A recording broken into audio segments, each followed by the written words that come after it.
어떤 병자가 있으니 이는 마리아와 그 자매 마르다의 마을 베다니에 사는 나사로라. 이 마리아는 향유를 죽게 붓고 머리털로 주의 발을 닦던 자요, 병든 나사로는 그의 오라버니더라. 이에 그 너희들이 예수께 사람을 보내어 이르되, 주여, 보시옵소서. 사랑하시는 자가 병들었나이다. 예수께서 들으시고 이르시되, 이 병은 죽을 병이 아니라 하나님의 영광을 위함이요 하나님의 아들이 이로 말미암아 영광을 받게 하려 함이라. 예수께서 본래 마르다와 그 동생과 나사로를 사랑하시더니 나사로가 병들었다 함을 들으시고 그 계시던 곳에 이틀을 더 유하시고 그 후에 제자들에게 이르시되, 유대로 다시 가자. 랍비여, 방금도 유대인들이 돌로 치려 하였는데 또 그리로 가시려 하나이까? 낮이 12시간이 아니냐. 사람이 낮에 다니면 이 세상의 빛을 보므로 실족하지 아니하고 밤에 다니면 빛이 그 사람 안에 없는 거로 실족하느니라. 우리 친구 나사로가 잠들었도다. 그러나 내가 깨우러 가노라. 주여, 잠들었으면 낫겠나이다. 예수는 그의 죽음을 가리켜 말씀하신 것이나 그들은 잠들어 쉬는 것을 가리켜 말씀하심인 줄 생각하는지라. 이에 예수께서 밝히 이르시되, 나사로가 죽었느니라. 할렐루야. 오늘 우리와 함께 하시는 선하신 주님의 이름을 찬양합니다. 오늘 우리 찬양받게 합당하신 주님 앞에 우리 감사와 찬양과 영광의 박수 올려드리겠습니다. 아름다우신 주님, 거룩하신 주님, 존귀하신 주님의 이름을 찬양합니다. 할렐루야. 네, 하나님의 놀라운 은혜 가운데 한 몸이를 우리 포드의 성도들 한번 바라보시면서요, 오늘 시간 영상으로 함께 예배하는 우리 글로벌 포드 식구들을 향해서도 우리 한번 따뜻한 사랑과 격려와 축복의 박수를 우리 서로에게 보내도록 하겠습니다. 주님의 놀라우신 은혜가 우리 모두에게 있게 되기를 주님의 이름으로 축복합니다. 할렐루야. 사랑하는 여러분, 성령 충만하십시오. 말씀 충만하십시오. 네, 하나님의 사랑은 완전하신 사랑입니다. 여러분 아멘이세요? 네, 오늘 그 사랑 앞에서 우리의 모든 오해와 불신이 거두어지고 또 온전한 믿음과 새 소망이 부어지는 은혜가 있게 되기를 주님의 이름으로 축복합니다. 자, 우리 옆에 사람에게 이렇게 한번 인사하시며 축복하시며 선언하셨으면 좋겠는데요. 당신의 믿음은 낭비되지 않습니다. 이렇게 한번 축복하시겠어요? 당신의 믿음은 낭비되지 않습니다. 네, 하나님의 목적을 위해 우리의 모든 믿음과 순종이 아름답게 쓰여지기를 축복합니다. 1920년에서 30년대 아인슈타인은요, 일반 상대성 이론을 대중에게 쉽게 설명하게 하는 이 어려움에 부딪혔습니다. 이 수학과 물리학에 익숙하지 않는 사람들에게 시간은 절대적이지 않고 상황에 따라서 다르게 느껴진다 라는 이 개념을 전달하기 위해 비유를 들었는데요. 이 비유가 대중에게 매우 적절하게 이해되고 또 설득되어지는 비유였습니다. 바로 1시간 동안 사랑하는 사람과 함께 있으면 1분처럼 느껴진다. 하지만 뜨거운 난로 위에 1분간 앉아 있으면 1시간처럼 느껴진다. 이것이 상대성이다. 여러분, 저는 지금 우리 교회가 당면한 상황 속에서 또 우리가 함께 살펴볼 이 말씀을 묵상하면서 이 아인슈타인의 이 말을 기억하게 되었습니다. 우리의 삶에서 그 고통의 지연과 기다림의 연속된 상황을 마주할 때 그 시간 안에 우리의 마음은 너무나 타들어가고 그 지연이 길어지면 길어질수록 이 시간이 마치 뭉개고 지나가는 듯한 이 혼란스러운 현실을 마주할 때가 있습니다. 하지만 그때 우리는 이 시간을 우리의 크로노스가 아닌 하나님의 카이로스 안에서 해석하고 바라보기 위해 마음의 시선을 높이 들어야 할 때입니다. 우리의 체감 시간은 긴 고통일지 모르죠. 하지만 하나님께서는 우리의 이 심리적인 체감이 아니라 영혼의 시간, 그분의 카이로스 안에서 일하시며 역사하시는 분이세요. 우리가 보기에 고된 기다림과 이 응답의 지연은 하나님의 영혼의 시간 속에서 완전한 일을 행하시며 가장 정밀한 순간을 준비하시는 하나님의 방식일 뿐입니다. 여러분, 크로노스의 시계를 의식할 때 견디기 힘든 이 체감 시간을 카이로스의 시간 안으로 밀어 넣으십시오. 할렐루야. 저는 우리 포드의 이 기다림 또한 주님의 카이로스 안에 집어넣습니다. 그 완전하신 주님께서 이 완전한 일을 행하시기까지 그 어떠한 결과에도 집착하지 않고 주님의 주대심이 선언되는 날까지 그 부끄럽지 않은 믿음을 결단하는 것이죠. 그런데 아직 종결되지 않은 상황을 바라보며 이 기다림 속에서 오늘 본문을 대할 때 우리는 마음이 철렁합니다. 이 기다림이, 이 응답의 지연이, 이 잔인한 침묵이 끝내 죽음으로 종결돼 버린 이 가정을 마주하니 말이에요. 사실 오늘 말씀은 우리 인생에서 굉장히 무겁고 또 어려운 주제입니다.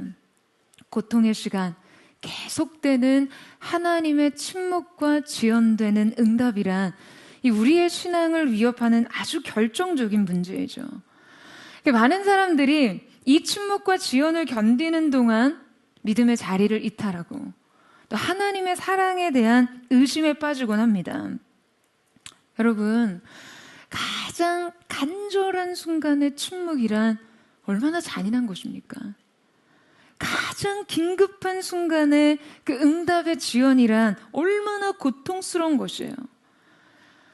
하나님께서 나서주기를 원하는 그 가혹한 시간에 마치 홀로 버려진 듯한 자신을 어떻게 그 하나님과의 관계 안에서 이해해야 하는지의 이 문제는요, 늘 우리에게 굉장히 어려운 과제입니다. 이 하나님의 침묵을 기다리고 나면 우리 안에 종종 서러움이 생겨요. 하나님께서 나의 고통과 나의 이 고난에 이토록 무관하신가 하는 그런 서러움 말이죠. 이해할 수 없는 고난의 시간과 그 시간을 통과하는 동안 더더욱 이해할 수 없는 하나님의 침묵이 그 하나님과 나 사이를 굉장히 방해하는 것이죠. 오늘 우리는 이 말씀을 통해 하나님의 침묵과 응답의 지연이 가장 극단적인 상황으로 표현됐을 때 우리의 믿음이 어떻게 반응해야 하는지를 배울 수 있는데요. 인생의 이러한 고통스러운 과정 속에서도 우리가 어떠한 믿음의 관점을 가져야 하는지, 하나님의 침묵과 응답의 지연을 어떻게 해석하고 받아들여야 하는지 말씀을 통해 깊이 살펴보기를 원합니다. 자, 그러기 위해서 필요한 그 첫 번째는 하나님의 존재 방식에 대한 참된 이해입니다. 오늘 본문의 상황을 간략하게 정리해보면 여러분 이렇습니다. 이 나사로는 예수님께서 매우 가깝고 또 친근하게 교제하시던 그야말로 예수님의 최측근 베다니에 사는 마리아의 이 오라버니이자 또 마르다의 동생이었죠. 어떤 연유인지 또 어떤 질병인지는 모르지만 이 나사로는 매우 위중한 병에 걸렸어요. 그리고 마르다와 마리아 이 두 자매들은 이 나사로의 위급한 상태를 예수님께 알립니다. 그러니까 수많은 병자들을 고쳐주셨던 그 예수께서 나사로도 치유해 주시기를 원하는 그 간절한 마음에서였겠죠. 이때 예수님께서는 요단강 건너편에서 머물러 계셨는데요. 자, 그런데 이때 위중한 나사로의 소식을 들으신 예수님께서는요, 나사로에게 곧장 베다니로 향하지 않고 여러분 무엇을 결정하십니까? 여러분 오히려 이틀을 본래 계시던 곳에 더 머무시기로 결정하신 것이죠. 그리고는 이틀 뒤 그제서야 나사로에게로 가세요. 그런데 여러분 문제가 무엇이었나요?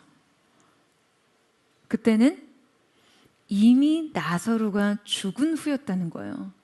더욱이 예수님께서 도착하셨을 시점엔 그가 죽은 지 이미 나흘이나 지났다는 거죠. 그 유대 사고 방식에 의하면요, 이 나흘이라는 시간은 지금 이 죽음이 완전한 의학적 죽음, 결코 돌이킬 수 없는 죽음으로 판명됐다라는 것이거든요. 자, 그런데 바로 그 불발된 타이밍에 예수님께서는 나사로의 침상이 아닌 나사로의 무덤 앞에 찾아가신 거예요. 그러니까 여러분 정말 이거 얼마나 끔찍하고 말도 안 되는 상황입니까? 바로 이때 뒤늦은 예수님의 방문에 마르다의 반응을 한번 보도록 할 텐데요. 자, 우리 함께 21절에서 22절 말씀을 같이 읽겠습니다. 시작. 마르다가 예수께 여짜오되 주께서 여기 계셨더라면 내 오라버니가 죽지 아니하겠나이다. 그러나 나는 이제라도 주께서 무엇이든지 하나님께 구하시는 것을 하나님이 주실 줄을 아나이다. 자, 여러분, 이때 이 마르다의 고백이 우리의 마음을 참 아프게 하죠. 주께서 여기 계셨더라면. 하지만 문제는 주께서 거기 계시지 않았고 나사로는 죽었습니다. 문제는 종결됐고 모든 것은 끝장이 나버렸어요. 이것은 돌이킬 수 없는, 부정할 수 없는 그녀가 직면한 현실이었습니다. 그러니까 따라서 이 말은요, 돌이킬 수 없는 과거에 대한 그 참담한 마음, 그리고 어쩌면 암시적인 항의, 또 동시에 그럼에도 불구하고 주님을 신뢰할 수밖에 없는 마음까지 뒤섞여 있는 그런 슬픈 말입니다. 주님이 여기 계셨더라면 이 죽음은 없었을 것이라는 이 고백에는요, 마르다가 주님을 신뢰하기 때문에 또 다른 차원의 슬픔까지도 느끼고 있다는 것을 알 수 있어요. 그리고 이 복잡한 슬픔 속에서 어쩌면 여러분, 이 고백은 그래도 마르다 믿음의 최선이 아니었을까 하는 그런 생각을 들게 합니다. 그런데 이 마르다의 고백에는요, 믿음의 한계점들이 고스란히 드러나 있어요. 마르다의 이 고백은 그때 여기 계셨더라면, 즉 예수님을 이 시간과 공간적 좌표에 제한하고 있는 것이죠. 그러니까 주님의 임재를 이 좌표와 이 시점 안에만 가두고 있어요. 여러분, 이 믿음엔 본질적으로 한계가 있습니다. 얼마 전에 엄청난 화제가 되었던 이 폭삭 속았수다라는 드라마가 있었죠. 여러분 보셨어요? 네, 갑자기 표정이 밝아지시는 것 같아요. 저도 휴가 때 봤는데요. 참 좋은 작품이었어요. 그래서 괜찮은 작품이 있으면 자기도 보고 싶다던 동생에게 제가 야, 이 드라마 꼭 봐 라고 이렇게 추천을 했거든요. 여러 번 야, 이 드라마 한번 꼭 봐라 거듭 추천을 했는데 이렇게 말을 꺼낼 때마다 고개를 절레절레 흔드는 거예요. 자기는 절대로 안 볼 거래요. 그래서 대체 아니 왜 굳이 절대 안 봐야 할 이유라도 있는지를 물었더니 이 드라마가 워낙 인기가 있다 보니까 여기저기 돌아다니는 짤 같은 것을 봤다는 거예요. 그런데 자기가 도저히 소화가 안 되는 장면이 있어서 절대 안 본다는 거예요. 그게 뭐냐고 물었더니 드라마에서 이 애순이가 아들 동명이를 바다에서 잃고 집 안에서 오열하면서 우는 장면이었는데요. 그때 이 애순이가 방바닥을 벅벅 기면 안아줄 걸 이라는 독백을 하죠. 동명이가 살아있을 때 바쁘고 고되게 일하는 이 엄마에게 안아달라고 칭얼거리던 모습을 떠올리면서 말이에요. 그런데 그때 안아주지 못한 슬픔, 결코 돌이킬 수 없는 시간에 대한 그 지독한 후회, 그 감정이 자식을 잃은 엄마에게 사무치도록 숨이 막히도록 찾아온 것이었어요. 이 장면이 자기는 너무 끔찍하고 자기한테는 영적으로 소화가 안 된대요. 너무 슬픈 거는 맞지만 영적으로 소화가 안 될 건 또 뭐냐? 그랬더니 하나님 앞에서 지나간 시간의 후회와 그 아픔을 어떻게 처리해야 하는지 아직 정리가 잘 안 돼 있어서 이거 보고 나면 자신에게는 방해가 될 것 같다라고 하더라고요. 근데 여러분, 제가 이 이야기를 들으면서 이것이 우리가 부딪히는 매우 근본적인 딜레마라는 생각이 들었어요. 여러분, 인간에게는요, 시간과 공간을 소유하려는 매우 본능적인 욕구가 있습니다. 인간은 내가 공간을 소유하고 소속되고 안정적으로 점유하고 있다라는 그 느낌을 굉장히 강하게 추구합니다. 대체로 공간의 이 경우는요, 이 공간이 자기 소유라고 생각하는 순간 인간이 그런 만족감을 느낄 수 있어요. 그런데 시간의 경우는요, 그 만족과 안정을 느끼기 매우 어려워요. 여러분, 우리는 결코 시간을 통제할 수 없거든요. 현재를 붙잡는 순간 그 즉시 과거가 되어버려요. 그래서 우리는 이 속절없이 흘러가는 시간 안에서 가장 깊이 인간의 한계를 느낍니다. 돌이킬 수 없는 과거에 대해 그냥 아주 근원적인 절망을 느끼죠. 더욱이 이것이 너무나 지독한 상실을 가져온 문제라면 말이에요. 그런데 매우 본질적으로 우리 주님께서는 이 인간의 시간과 공간의 제한을 받는 분이 아니세요. 여러분, 아멘이세요? 여러분, 대체 이럴 때 우리는 하나님 앞에 어떻게 이 감정을 해결하고 여러분, 이 상황을 이해해야 할까요? 그토록 부여잡고 있는 일이 이제 끝이 났어요. 돌이킬 수가 없어요. 나사로가 죽었어요. 대체 어떻게 해야 하냐는 거예요. 그저 주님이 그때 내 손 잡아주셨으면 실패하지 않았을 거예요. 주님이 그때 여기 계셨더라면 나사로는 죽지 않았을 거예요. 여러분, 이 고백 위에서 도무지 해결이 안 되는 슬픔만을 느끼실 건가요? 저는 보통 이런 고백이 머무는 믿음의 상태를 예방적 차원의 믿음이라고 합니다. 여러분, 이 예방적 차원의 믿음이라는 것은요, 그저 우리의 시간 속에서 하나님의 일을 해석하는 믿음이에요. 시간을 소유하지 못한 불안 때문에 계속해서 하나님께 하나님, 이런 일 안 일어나게 도와주세요를 구하는 신앙인 것이죠. 이때 우리는 주로 하나님을 통해 인생의 고통이나 손실을 없애고자 합니다. 그러니까 내가 두려워하는 그 일이 일어나지 않게 해달라는 것으로 하나님의 능력을 증명하려는 신앙입니다. 여러분, 아이들의 기도를 한번 보세요. 아이들은 하나님에 대한 아주 단편적인 이해와 소망과 두려움을 가지고 기도하는데 보통 여러분 모두 하나님 뭐뭐하게 해주세요를 향합니다. 오늘 학교에서 선생님한테 혼나지 않게 해주세요. 내일 비가 안 와서 꼭 소풍 가게 해주세요. 오늘 시험 잘 보게 해주세요. 우리 가족 안 아프게 해주세요. 그러니까 아주 유아적인 기도는 되게 이렇게 자신이 두려워하고 피하고 싶고 원하지 않는 일을 예방하는 데에 머무릅니다. 혹은 자신이 원하는 대로 상황을 열어달라는 기도도 포함이 되죠. 여러분, 물론 하나님께서 이 기도를 기뻐하지 않으신다는 것이 아닙니다.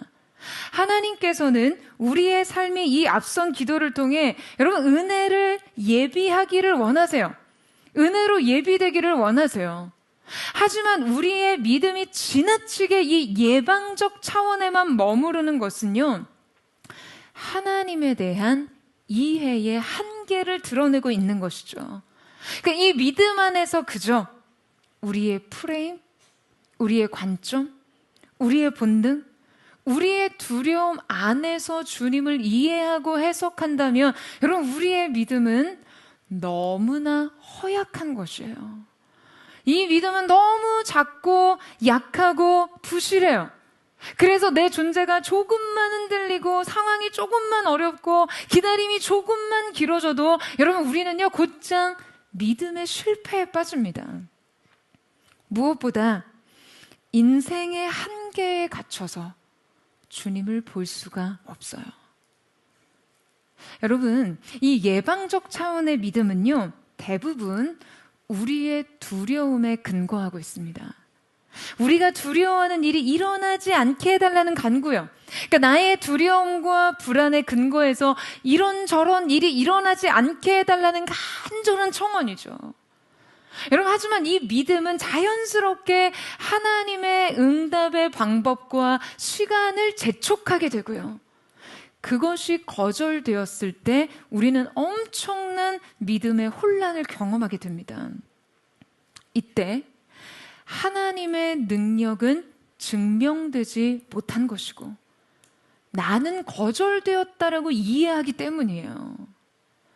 여러분, 우리의 믿음이 이 좁은 시야에서 벗어나 하나님을 바로 이해할 수 있으려면요, 하나님은 단지 우리의 삶을 예방하시는 분이 아니라 우리를 구속하시는 분이라는 사실을 믿으셔야만 합니다. 여러분, 아멘이세요? 저는 이것을 구속적 차원의 믿음이라고 규정합니다. 여러분, 이 예방과 구속의 차이가 무엇일까요? 이게 어떤 차이가 있을까요? 자, 여러분, 예방이라는 것은요, 어떤 고난과 재앙과 실패가 일어나지 않도록 미리 차단하는 것을 의미하죠. 반면에 구속이란 이미 일어난 사건과 상실조차도 그 하나님의 능력을 통해 낭비되지 않고 더 완전한 목적을 위해 되돌려 쓰시는 것을 의미합니다. 여러분, 만약 우리의 신앙의 초점이 단지 예방적 차원에 머물 경우, 여러분, 우리는 하나님의 온전하신 뜻에 도달하기 굉장히 어려워져요. 왜냐하면 우리의 삶에서 하나님의 뜻이 예방적 차원이 아닌 구속의 차원에서만 성취될 수 있는 경우가 있기 때문이죠. 자, 여러분, 예를 들어볼게요. 여러분, 만약에 하나님께서 다니엘이 사자굴에 들어가지 않도록 막으셨다면 그것은 예방이 되었겠죠. 하지만 다니엘은 결국 사자굴에 들어갔어요. 자, 그러나 하나님께서 사자의 입을 틀어 막으시고 그를 살리셨죠. 하나님의 더 큰 구원을 성취하기 위해서 하나님께서 이 일을 행하신 것이에요. 여러분, 이것은요, 예방이 아니라 구속이었습니다. 만약 다니엘이 그리 아니하실지라도 라는 이 구속적 차원의 믿음을 소유하지 못했다면, 여러분, 그가 사자굴에 들어갔을 때요, 여러분 생각해 보세요. 이미 그는 사자굴에 들어갔을 때 믿음의 침체와 실패에 빠졌을 확률이 큽니다. 여러분, 요셉의 삶 또한 마찬가지예요. 그가 형들을 통해 인신매매된 사건은요, 사실 예방적 차원의 믿음 안에서는 완전한 상실과 거절이었죠. 하나님께서 이러한 고난이 일어나지 않게 막으실 수도 있었을 테니까요. 하지만 하나님께서는 요셉을 통한 민족의 구원이라는 원대한 구원 계획을 가지고 계셨고, 믿음의 사람 요셉은 하나님의 이러한 뜻을 신뢰하며 하나님의 이 목적을 바라보며 자신의 모든 고난을 구속적 관점에서 이해했습니다. 그의 고백을 보세요. 창세기 50장 20절 말씀에서 여러분, 그가 뭐라고 고백합니까? 같이 한번 읽어보시겠어요? 시작. 당신들은 나를 해하려 하였으나 하나님은 그것을 선으로 바꾸사 오늘과 같이 많은 백성의 생명을 구원하게 하셨나니. 여러분, 그는 이 구속적 믿음 안에서 그의 삶에서 일어났던 수많은 고난을 해석했어요. 여러분, 이와 같이 진정한 믿음의 거인들은요, 예방적 차원의 믿음이 아닌 구속적 차원의 믿음을 소유한 사람들이었습니다. 우리가 얼마 전에 함께 살펴본 아브라함의 믿음이 그러했죠. 여러분, 그는 이삭을 제물로 드리면서 무엇을 믿었다고 했습니까? 이 끔찍한 일이 불발되기를요. 신용만 좀 하면 하나님께서 이 명령을 없었던 셈 치시기를요. 아니었어요, 여러분. 아브라함은 이삭이 죽더라도 하나님께서 그를 다시 살리실 수 있다라는 믿음 하에서 행동했습니다.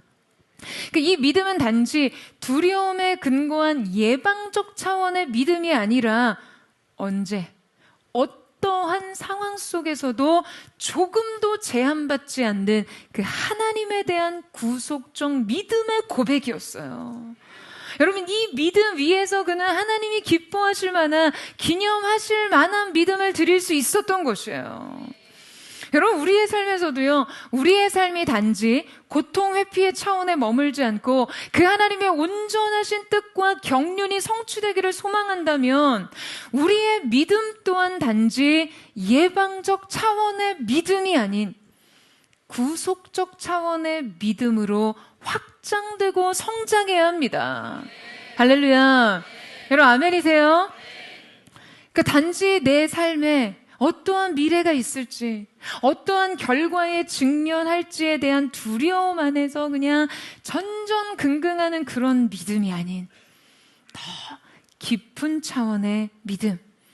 하나님께서 그 어떠한 결과와 상관없이 그분의 완전한 구원을 우리의 삶 가운데 이루신다라는 믿음 말이에요. 여러분, 이것이 바로 하나님이 진정 누구이신가에 근거한 믿음인 것이죠. 여러분, 마르다의 이 앞선 고백은요, 그저 예방적 차원의 믿음에서 그 자신의 기대가 거절된, 좌절된 상태의 상실과 그 깊은 실망감을 그대로 드러내고 있었어요. 주께서 여기 계셨더라면. 그런데 마르다의 이 고백을 듣고 예수님께서 어떻게 응답하십니까? 25절에서 26절 말씀을 같이 읽겠습니다. 시작.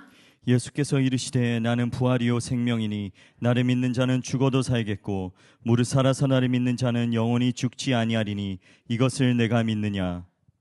자, 여러분 이 말씀은 지금 나는 무엇이다 라는 예수님의 자기 계시입니다. 예수님께서는 이 죽음을 그저 그때 여기에 문제로서가 아니라 예수님 그분이 누구이신가의 문제로 전환하고 계신 것이죠. 결국 주님이 마르다에게 건네신 여러분 이 질문은 무엇입니까? 내가 누구인지 내가 믿느냐? 라는 거예요. 여러분 이것이 바로 우리 믿음의 핵심입니다.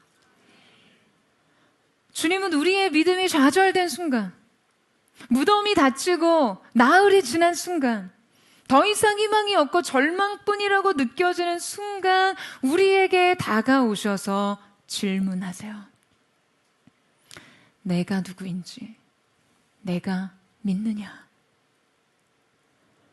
여러분 어쩌면 주님께서는 지금 이 질문을 이들에게 건네시고 이들 믿음의 시선을 이 질문 앞에 세우시기 위해 이틀을 더 유하셨을지도 모릅니다. 지금 결국 닫힌 돌문 앞에 오셔서 우리에게 질문하시는 것이죠. 너의 두려움에 근거한 너의 그 기대와 바람이 좌절된 이 순간조차 이 상황이 아닌 결과가 아닌 오직 나 자신에 대한 믿음 위에 서라. 나를 믿으라. 나의 온전한 구속을 믿으라. 여러분 우리의 인생에요 때로 너무나 간절하고 절박한 바람을 주님이 외면하시는 것 같고 지금 이 긴급한 시간 동안 주님께 엎드려 도움을 구하는데도 주님이 내게 응답하시지 않는 것 같을 때가 있어요. 여러분 그럴 때 있지 않으세요? 그때 이 기다림과 침묵은 너무나 아프죠.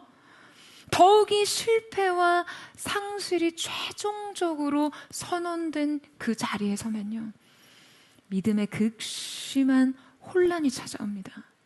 그러니까 이 돌이킬 수 없는 시간을 인간은 감당할 수가 없어요. 사랑하는 여러분, 바로 그때 주님의 이 구속을 바라보십시오. 우리의 크로노스적 시간 안에서 결코 이해할 수 없는 하나님의 카이로스의 역사를 바라보세요. 그냥 인생에 엎질러진 듯한 그러한 일들을 그저 망연자실한 그런 마음으로 바라보면서 여러분 이러지도 저러지도 못한 분들 계세요. 우리의 인생을 구속하시는 주님을 힘써 기대하시기를 축원합니다. 이미 일어난 상실조차도 지울 수 없는 실패조차도 주님의 카이로스의 시간 안에서 어떻게 완성하며 주께서 빚어가시는지 그 완벽한 구속의 경륜 안에서 우리의 인생이 어떻게 새로워지는지 여러분 그 창조적 역사를 믿음으로 구하십시오. 진정 주님은 어떠한 분이신지 그 참된 이해 안에서 여러분 우리의 믿음이 구속적 믿음으로 확장되고 성장하는 은혜가 있게 되기를 주님의 이름으로 축원합니다. 인생의 이러한 고통스러운 과정 속에서 우리가 그 하나님의 침묵과 응답의 지연을 이해하기 위해 반드시 소유해야 하는 믿음의 관점 두 번째는 목적에 대한 참된 이해입니다. 여러분, 우리가 고난과 이 기다림을 지날 때 하나님의 침묵을 견딜 수 없는 또 한 가지 근본적인 이유는요, 바로 그때 우리가 하나님의 목적을 도무지 이해할 수 없다라는 거예요. 여러분, 마르다와 마리아의 관점에서 나사로의 죽음은 지독한 아픔이었습니다. 설명할 수 없는 상실이었어요. 자신들의 요청에도 불구하고 지금 예수님의 방문이 지연된 것은 그들에게 사랑의 부재로 이해가 됐겠죠.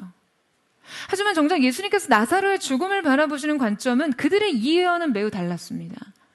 예수님께서는 이 모든 일에 앞서 그분의 선명한 목적을 이미 계시하셨는데요. 3절에서 4절 말씀입니다. 함께 읽겠습니다. 시작. 이에 그 누이들이 예수께 사람을 보내어 이르되 주여 보시옵소서 사랑하시는 자가 병들었나이다 하니 예수께서 들으시고 이르시되 이 병은 죽을 병이 아니라 하나님의 영광을 위함이요 하나님의 아들이 이로 말미암아 영광을 받게 하려 함이라 하시더라. 지금 예수님께서는 나사로의 이 질병과 죽음을 어떻게 이해하고 바라보고 계셨나요? 여러분, 주님의 목적은요, 단순히 나사로의 나음이 아니었습니다. 주님의 목적은 그들의 믿음의 성숙을 통해 그분이 영광을 받으시는 일이었어요. 여러분, 제가 여러분에게 거듭해서 말씀드리는 것이 있죠. 바로 우리의 삶의 진정한 기회는 성공 기회가 아니라 하나님께서 기억하실 만한 믿음을 보여드릴 수 있는 기회라고요. 여러분, 동의하세요? 이 사실을 믿으십니까? 왜냐? 여러분, 그 믿음이 발휘되는 순간, 그 믿음이 고백되는 순간 주님은 영광을 받으시기 때문이에요. 할렐루야. 여러분의 성공과 재정, 트로피와 상장, 명성과 재능으로 영광을 받으시는 것이 아니라 여러분, 우리의 주님께서는요, 여러분의 믿음을 통해 영광을 받으십니다. 그 믿음이 우리 하나님을 기쁘시게 하는 것이에요. 그래서 여러분, 우리는 고난이 찾아올 때, 인생의 슬픔과 고통이 찾아올 때 다른 그 무엇보다도 내 안에 믿음을 먼저 준비해야 합니다. 저는 어려운 일이 닥칠 때요, 정말 힘든 일이 찾아올 때 왜 이런 일이 일어났을까? 이거에 대한 초점보다도 그래서 이때 필요한 믿음이 무엇인가를 의식하기 위해서 굉장히 노력합니다. 이때 우리가 하나님을 의식하며 하나님 앞에 할 수 있는 최선은요, 결코 하나님을 향해 이유를 따져 묻는 태도가 아니에요. 하나님 앞에 드릴 나의 최선을 찾는 태도입니다. 인생에서 이런 일이 왜 나에게 일어났는지에 대해 그 이유를 묻는 질문은 여러분 대부분 미궁에 빠져버려요. 답을 찾기 어려워요. 여러분, 저는 어쩌면 하나님께서 우리의 왜라는 질문에 가장 불친절하시지 않나 싶어요. 왜냐하면 믿음은 본질상 설명에 기초한 것이 아니기 때문입니다. 우리의 인생의 고난까지도 허락하시는 이유가 여러분, 우리의 믿음을 성장시키기 위해서이기 때문에 하나님께서는 더욱이 설명의 방식을 택하지 않으세요. 따라서 이 하나님의 침묵은 보통 우리의 성장을 위한 의도된 침묵, 설계된 침묵입니다. 침묵을 통해 오히려 우리의 믿음을 끌어내시기 위해서예요. 여러분, 우리는 우리의 삶에 이해할 수 없는 일이 일어날 때 대부분 하나님께 명확한 설명과 이해를 요청합니다. 요구해요. 내 인생에 일어난 수많은 문제들에 대해서 왜 대체 이 일이 일어났어야만 했나고 묻는 거예요. 그리고 하나님께서 이것을 내가 납득할 수 있는 개연성 안에서 설명하지 않으신다면 우리는 하나님을 회의하고 의심합니다. 그 사랑에 대해 불신하고 오해해요. 여러분, 그런데요, 이것이 우리의 굉장히 큰 착각입니다. 우리의 믿음의 가장 큰 오류예요. 여러분, 나사로의 무덤 앞에 선 사람들의 반응과 그들을 대하시는 예수님을 보세요. 지금 이 반응은 이해할 수 없는 고난 앞에서 인간의 전형적인 반응과 지금 이러한 인생들을 대하시는 예수님의 관점을 보여주고 있는데요. 37절에서 40절 말씀 같이 읽겠습니다. 시작. 그중 어떤 이는 말하되 맹인의 눈을 뜨게 한 이 사람이 그 사람은 죽지 않게 할 수 없었더냐 하더라.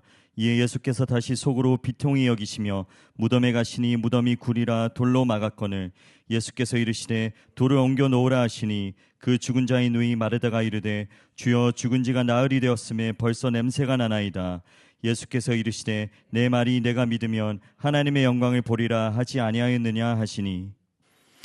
예수님의 등장에 베다니에 살던 사람들이, 자 여러분, 이거 어떻게 반응했을지 한번 상상력을 동원해 볼까요? 아마도 정말 이렇게 수근거렸을지 모릅니다. 야, 예수님 진짜 의리도 없지. 아니, 양심도 없으시지. 아니, 마르다랑 마리아가 그동안 예수님한테 어떻게 했는데.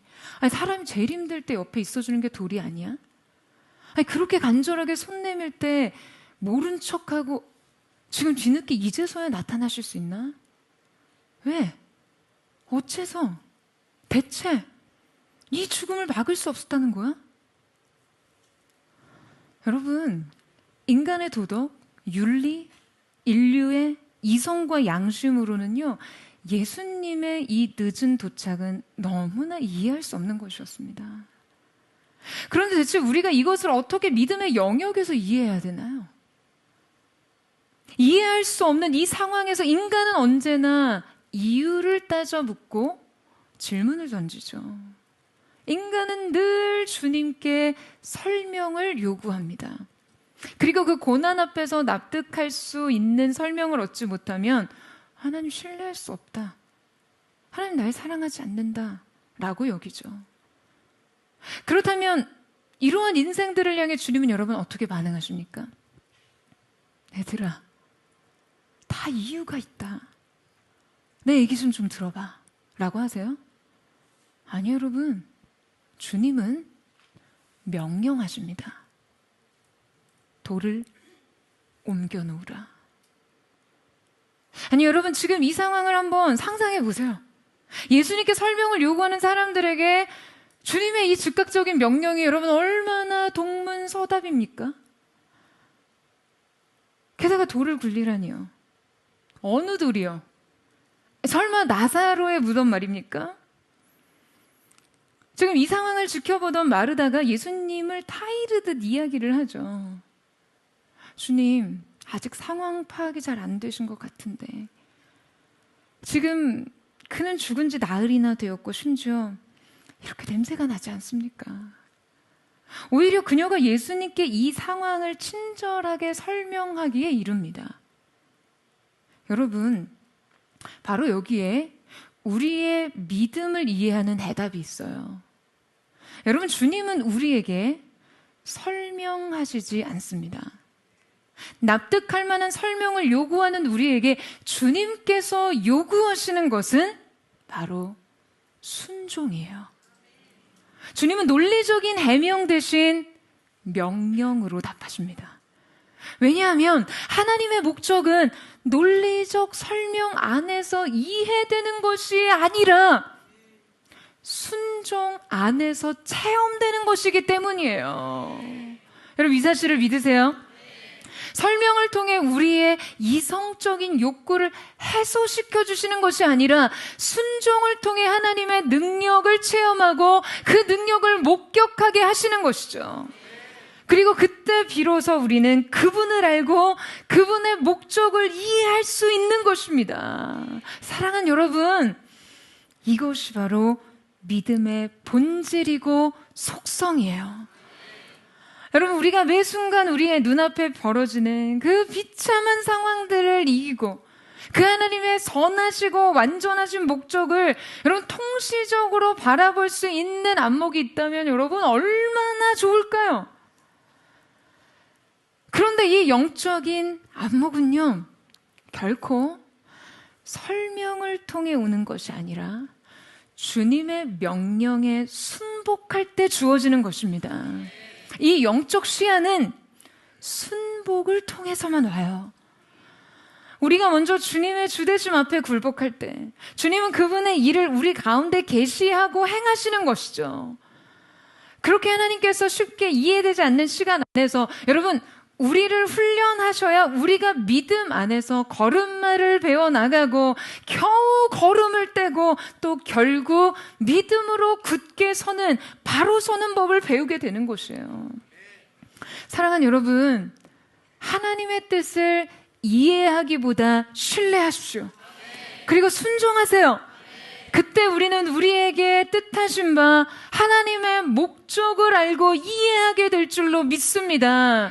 오늘 저는 사랑하는 포도의 성도들의 그 마음속에 이 하나님의 뜻을 신뢰하는 믿음의 능력, 하나님의 명령에 순종할 수 있는 은혜가 있게 되기를 주님의 이름으로 축원합니다. 하나님의 침묵과 응답의 지연을 이해하기 위한 세 번째는 하나님의 사랑에 대한 참된 이해입니다. 마지막으로 우리가 살펴볼 것은요, 바로 이 사랑에 관한 것이에요. 여러분, 우리가 보통 사랑을 어떻게 이해하고 있나요? 우리가 누군가를 이렇게 사랑한다라는 것은 어떤 의미일까요? 그 사람이 원하는 거 다 들어주고, 그 사람의 모든 기대를 다 충족시켜주고, 결코 실망시키지 않는, 여러분, 뭐 그런 것이요? 여러분이 은연중에 지금 하나님을 향해 이런 사랑을 기대한다면 대체 우리의 삶 속에 일어나는 그 수많은 거절된 상황들을 어떻게 견딜 수 있겠어요? 문제는 우리가 하나님을 향해서 바로 이러한 낮은 차원의 사랑을 자꾸 요구한다는 거예요. 그리고 우리의 삶에서 도무지 풀리지 않는 문제들과 기다림 속에서 우리는 하나님에 대한 깊은 오해와 불신을 가지게 됩니다.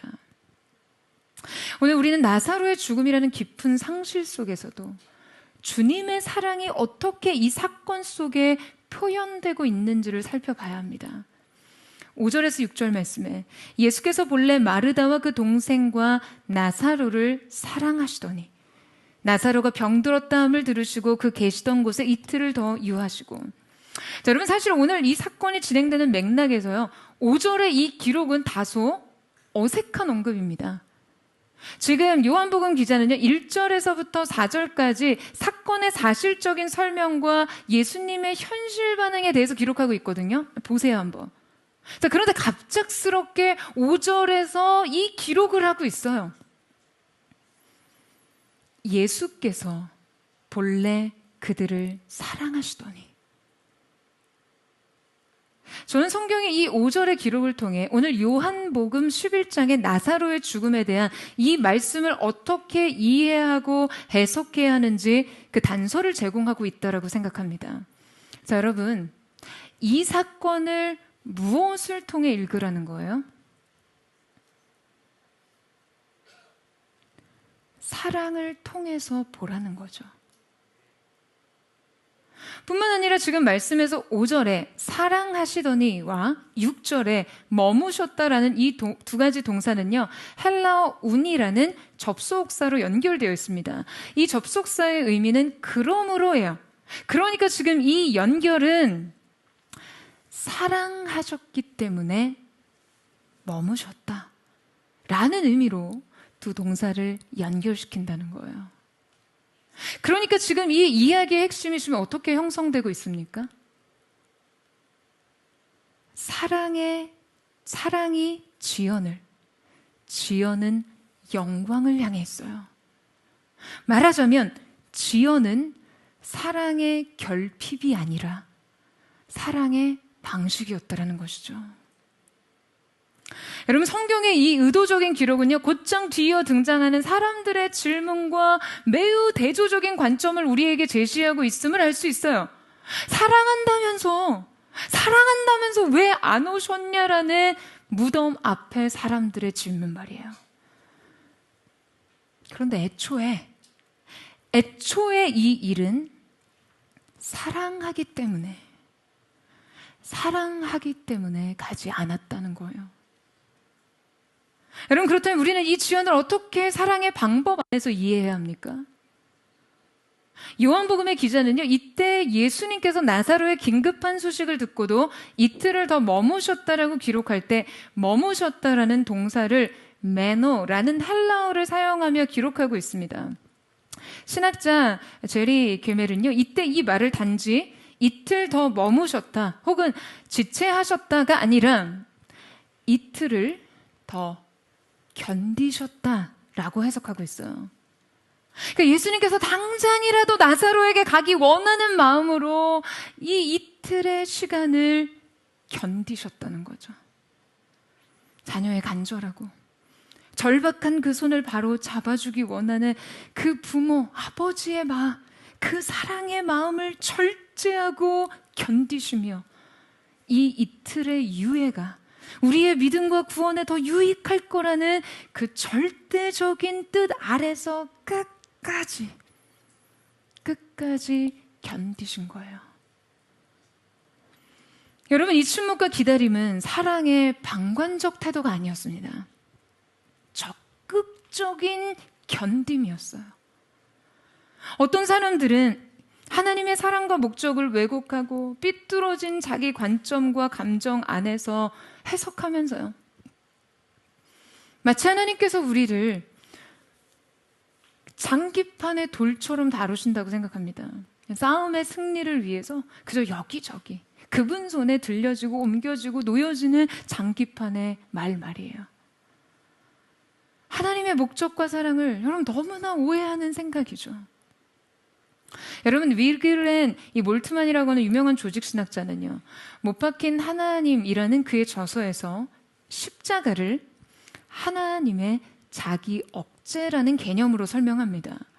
그러니까 하나님의 사랑의 결정체인 십자가가 그 자신의 능력을 즉각적으로 행사하지 않고 오래 참음과 그 극심한 고통을 견디며 더 완전한, 더 깊은 사랑을 드러낸 것이라는 거죠.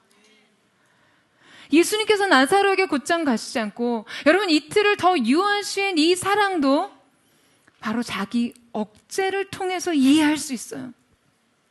자신을 비우고 십자가에서 끝까지 순종하시듯 당장 사랑을 위해 문제를 해결하고 만족을 제공하고 해명과 설명을 하는 방식이 아닌 끝까지 자기 자신을 절제시키는 방식으로 그분의 깊은 사랑을 표현하고 계신 것이죠.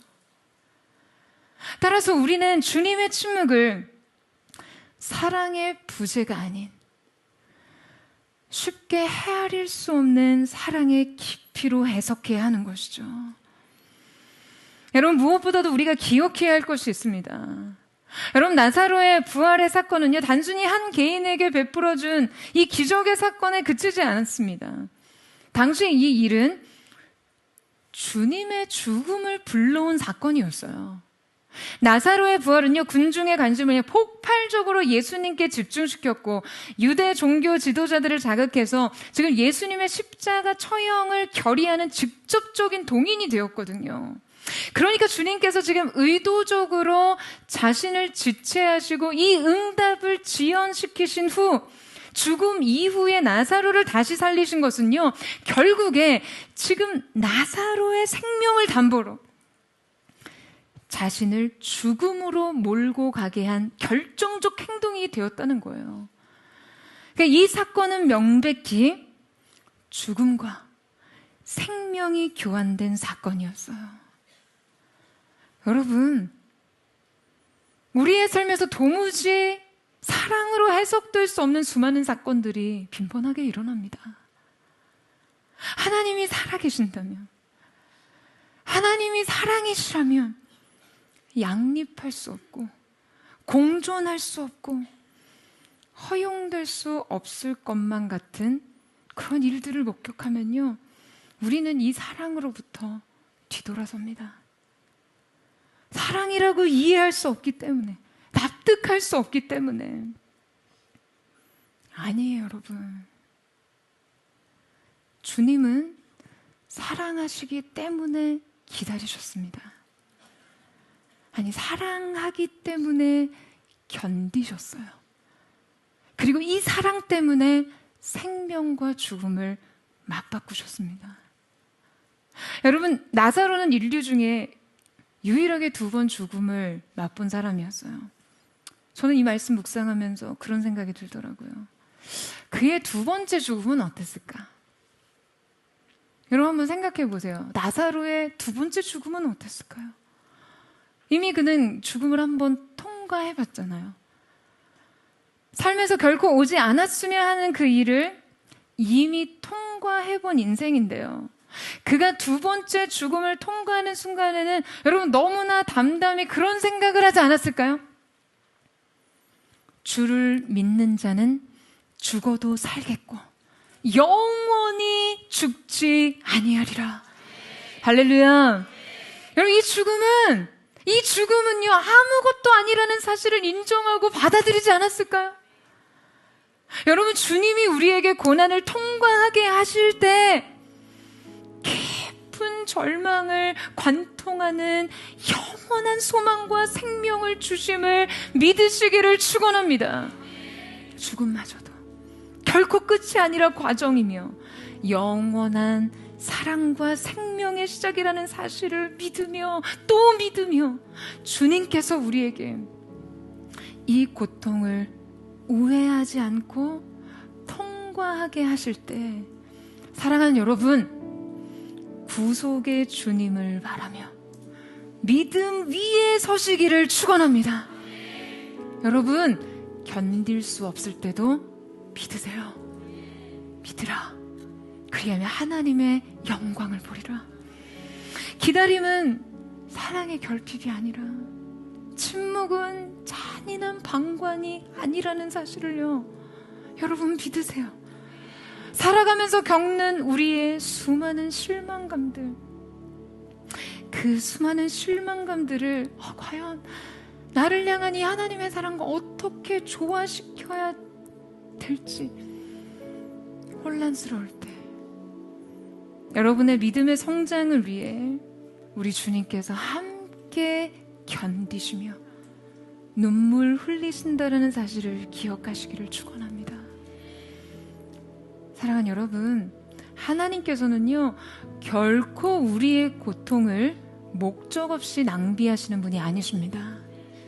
오직 그 사랑 위에서, 오직 그 사랑을 통해 우리의 삶을 이해하고 해석하는 저와 여러분 되시기를 주님의 이름으로 축원합니다. 그 사랑 때문에 주님 앞에 새 믿음을 드릴 수 있는 하나님의 사람으로 우리의 인생의 목적을 주님의 이 사랑 앞에 순종으로 반응할 때, 내가 비로소 이제 합력하여 선을 이루시는 하나님의 뜻을 신뢰할 수 있노라 고백할 수 있는 저와 여러분 믿음의 사람들 되시기를 주님의 이름으로 축원합니다. 우리 시간 함께 찬양하며 기도하며 나아가기를 원합니다. 사랑하는 주님, 수많은 인생의 자리를 지날 때마다 왜 이러한 일이 일어나야만 했는지, 왜 주님은 나를 지켜주실 수 없으셨는지, 내 안에 드리워진 이 실망과 나를 향한 하나님의 사랑이 조화되지 않아 우리 안에 믿음의 극심한 혼란을 지날 때, 주님, 오늘 우리가 그 사랑 위에서 오직 그 사랑을 통해 우리의 삶을 재조명할 수 있기를 원합니다. 하나님의 사람들에게 그 사랑을 부어주셔서 오직 그 사랑 위에서 그 사랑을 통해 주님을 다시 바라보며 우리의 삶을, 인생의 모든 크로노스의 시간을 하나님의 카이로스의 시간 속에 의탁하는 하나님의 믿음의 사람들로 서게 하여 주옵소서. 우리 그 마음 고백하며 주님 앞으로 나아가기를 원합니다. 고난 중에 충성 들을 수 없다 해도 참된 진리 되신 주 나는 붙드네. 폭풍이 몰려와도 험한 길을 간대도 믿음의 두 손 들고 주실래. 내게 행하신 그 놀라운 일, 생명 주신 주를 기억하네.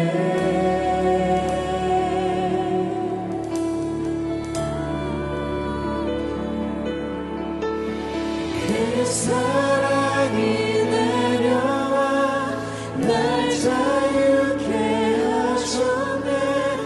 영원히 나는 주님의 것,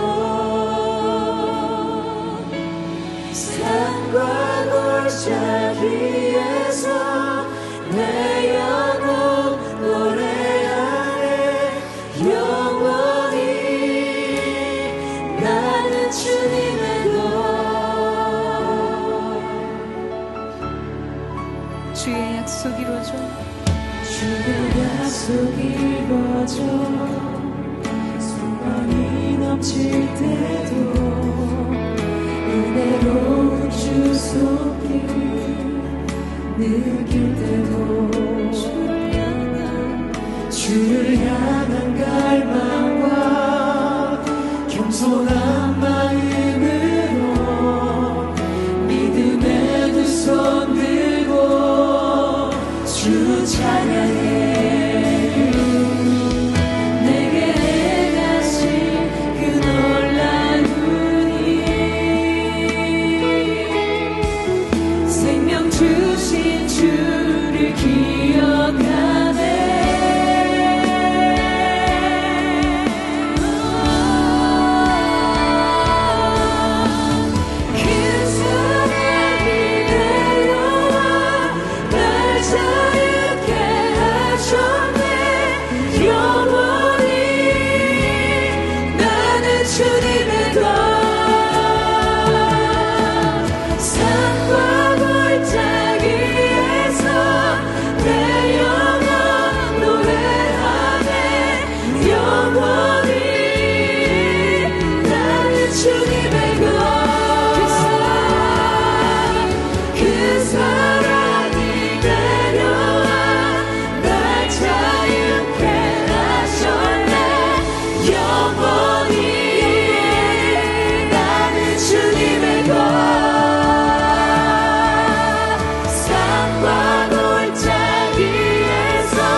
계셨더라면,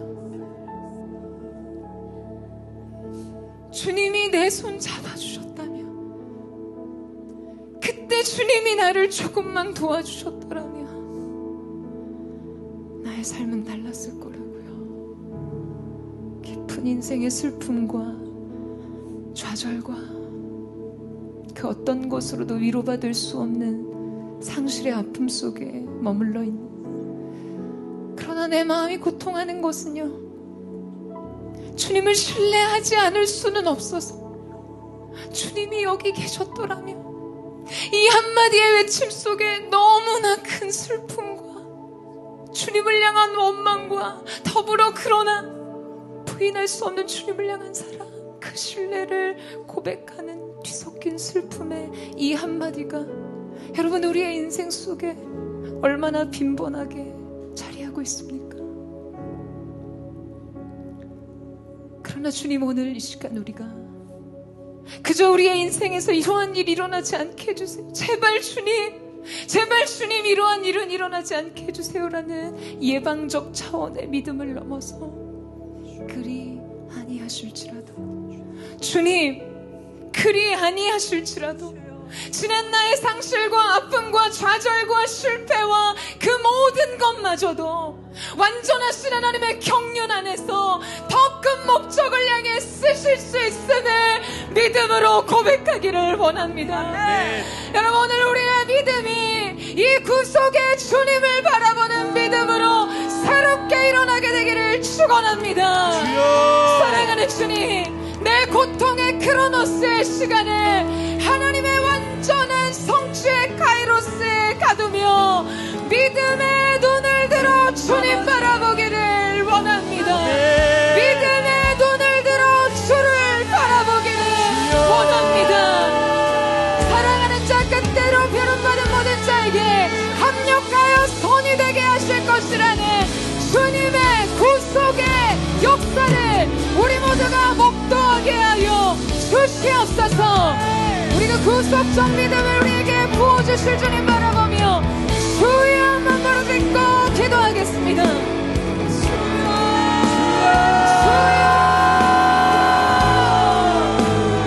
사랑하는 주님, 오늘 이 시간 우리의 영혼 깨어진 한밤 속에서 주께서 여기 계셨더라면, 여기 주님이 나와 함께 하시고 주님이 내 손 잡아주셨더라면 이 고통 속에 쉬는 하나님의 사랑을 지난 시간이 해석되지 않는 여전히 상처의 그림자로 인생의 드라마처럼 내가 주께로 더 가까이 주님이 행하시는 인생의 소망의 자리로 나아가지 않도록 우리를 붙드는 모든 결벽과 속박의 오감의 사슬이 예수의 이름으로 끊어지게 하여 주시옵소서.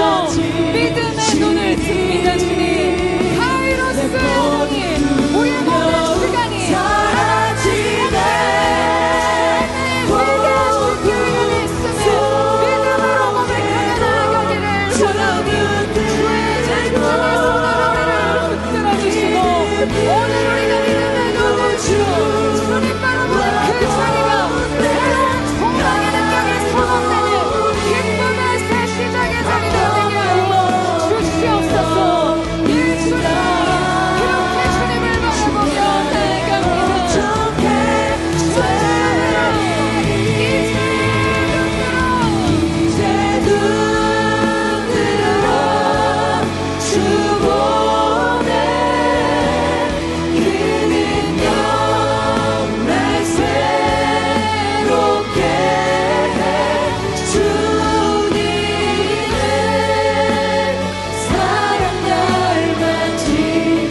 사랑하셨기 때문에 기다리실 수밖에 없었던 주님,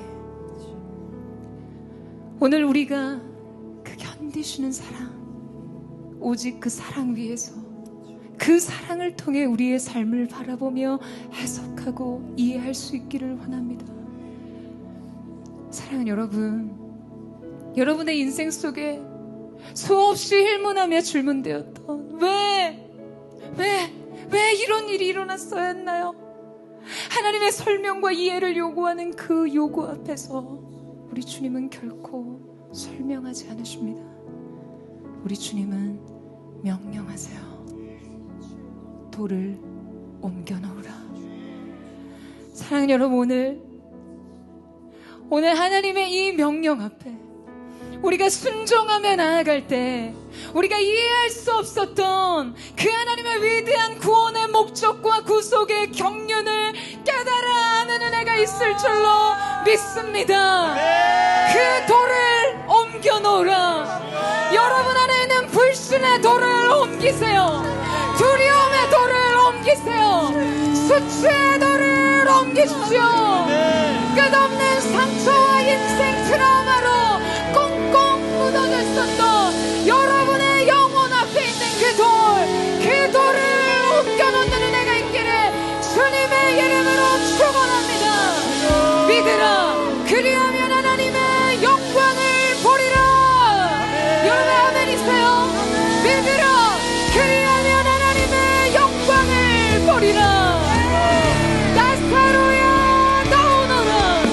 오늘 우리의 이름을 호명하시는 주님 앞에 주님 두려움의 돌, 불신의 돌, 오해의 돌, 인생의 좌절과 실망과 상처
실망, 좌절, 모든 상처의 모든 결박과 억압의 사슬이 예수님의 이름으로 끊어졌음을 선포합니다. 죄와 사망의 저주를 이기신 예수 그리스도의 생명, 십자가의 능력의 권세가 오늘 우리 가운데 참 자유와 생명과 능력이 되었음을 선포합니다. 아멘. 우리를 호명하시는 주님, 인생의 불신의 돌, 수치와 염려와 근심과 걱정의 돌을 옮기고 주의 음성 앞에 우리 자신을 세운 하나님의 사람들을 축복하셔서 나사로 때문에 수많은 사람들이 예수를 믿었다라는 그 고백처럼 오늘 그렇게 주님 앞에 선한 사람을 통해 생명의 자리, 빛의 자리로 걸어 나온 그 사람을 통해 주의 영광이 선포되어진 듯 그렇게 우리의 삶을 통해 주의 일을 나타내 보여 주시옵소서. 여러분, 우리 마지막으로 한 번 더 기도하기를 원합니다. 하나님께서 올해 포도처치에게 여는 나의 목자신이 내게 부족함이 없으리라. 그가 나를 푸른 초장에 누이시며 쉴만한 물가로 인도하시는도다. 시편 23편의 말씀과 야고보서 1장 4절의 말씀, 인내를 온전히 이루라. 온전히 구비하여 너희로 부족함이 없게 하리라는 이 말씀을 통하여 워십 퍼레이드의 시작을 명하셨습니다. 가는 곳곳 하나님의 나라와 통치를 선포하며 6걸음에 한 번씩 살찐소를 잡아 예배하듯 그렇게 곳곳에서 하나님을 향한 사랑의 예배, 최선의 예배, 기쁨의 예배를 드렸던 올 한 해 지난 시간의 궤적을 돌아봅니다. 하나님께서 특별히 하나님의 은혜 가운데 또 장기 처소를 발견하게 하시고 중요한 대간 논의 가운데 있습니다.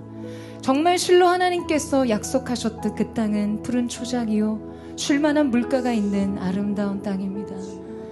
다음 주 주초 화요일에 이 계약 성사 여부가 결정되게 됩니다. 사랑하는 주님, 21세기 다윗의 행렬, 이 다윗의 행렬의 예배, 이 워십 퍼레이드가 다윗의 장막의 예배로 세워지게 하여 주시옵소서. 이 다윗의 행렬의 예배가 예루살렘 시온손에 안치되어 24시간 365일 우리 하나님을 향해 여호와의 종들아 찬송하라 찬송하라 외치던 그 외침과 같이 주를 예배하는 거룩한 처소에 이르기를 원합니다. 거룩한 다윗의 행렬의 예배가 다윗의 장막의 예배로 안치되며 거룩한 영광의 임재, 주의 영광의 계를 그곳에 안치함으로 주님 세대 가운데 하나님이 진정 왕이 되시며 주의 통치를 선포할 수 있는 새로운 장막의 예배가 시작되게 하여 주시옵소서. 하나님의 특권적 은혜의 페이버가 선포되게 하여 주시옵소서. 우리 주님 앞에 주여 세 번 부르짖고 우리 화요일 오전 가운데 결정되는 모든 대관 계약 논의를 주님 손에 닦으며 믿으라. 그리하면 너희는 영광을 보리라. 동성으로 기도하겠습니다.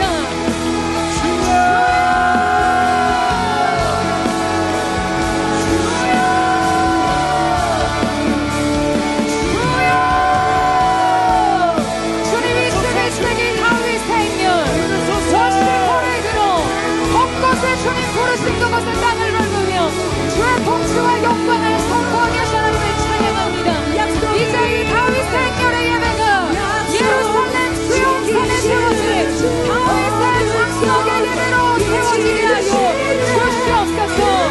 주님의 영광의 길을 그 처소에 모시며 주님 사랑의 사랑의 발 타오르는 사랑의 불로 이 시간에 하나님을 묵시고 주님을 예배하는 거룩한 새로운 남성을 선포하게 하여 주시옵소서. 분들한 열린 수요는 영원한 분들은 모든 수요는 주님 약속의 하나님을 찬양합니다. 진정 주님으로 하되 푸른 초장과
만드시는 주 큰 기적을 행하시는 주 그대 나의 하나님 약속을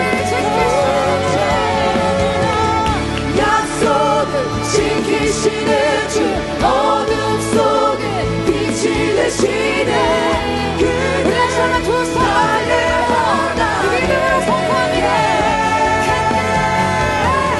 큰 일을 만드시는 주 큰 기적을 행하시는 주 그대 나의 하나님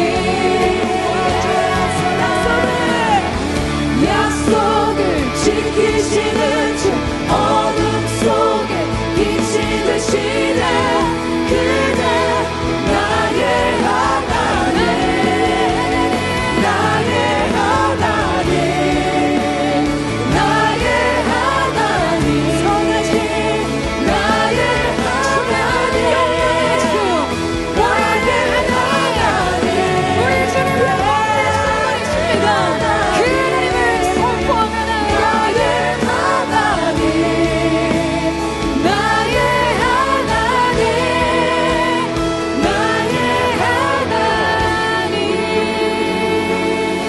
하나님 우리의 영광의 왕 거룩하신 주님의 이름을 찬양합니다 우리 앞에 큰 길을 여신 약속의 성취자 놀라우신 주님의 이름을 송축하며 나아갑니다 사랑하는 주님 이 시대 다윗의 행렬이 이제 다윗의 장막의 예배로 세워지게 하여 주셔서 주님을 향한 사랑의 불 주님을 경외하는 주의 종들이 주님 앞에 예배하는 그 영광의 처소 주님 허락하여 주시기를 간절히 소망하며 원합니다 그곳에서 이 시대와 세대를 향해 부흥을 외치는 자들이 일어서게 하여 주옵소서 생존이 아닌 부흥을 외치는 자의 세대가 크게 일어서는 다윗시대의 언약이 회복되며 거룩한 예배 영광의 회복이 일어나게 하여 주시옵소서 그렇게 우리 앞서 행하신 하나님 앞에 우리 큰 함성과 박수로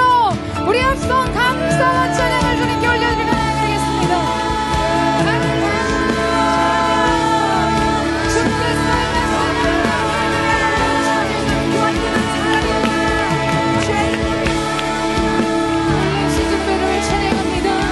그렇게 우리 앞서 행하시며 주님의 살벌을 주님의 몸된 교회 가운데 나타나신 그 영광스러운 주님의 이름을 찬양하며 감사드리며 살아계신 예수님의 이름으로 기도드립니다.